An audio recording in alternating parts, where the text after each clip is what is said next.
we're asked to graph the sine function over the interval negative pi to pi. So let me write that down for you.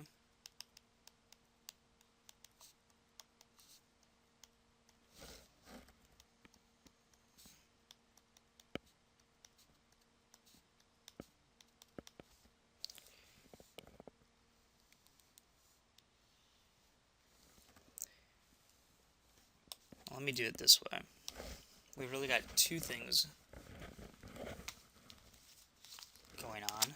So I'm going to go ahead and draw out the unit circle, and then I'll draw out what our graph. So this is going to be the answer over here. This is just side work.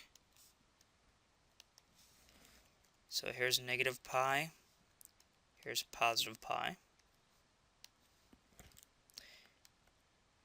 Oops, here's pi over 2 and negative pi over 2. So now, if we take a look at our unit circle, what we want is we want a graph over this interval.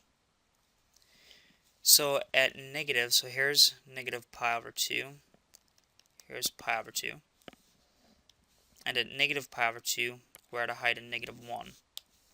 So let's get our heights here. Here's positive 1, here's a negative 1.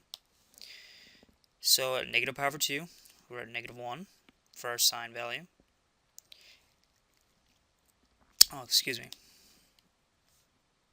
We need to go further than that. We need to go all the way from negative pi to positive pi. So one whole revolution here. So let's start out. So here is, if I go backward, this is negative pi, but it's also pi. So here's 0. So at negative pi, I'm at negative, my sine value, is at 0. When I get to negative pi over 2, my sine value is at negative 1. When I get to 0, my sine value is at 0. At pi over 2, I'm at a height of 1. And at pi, I'm back at a height of 0. And so we'll just connect our dots.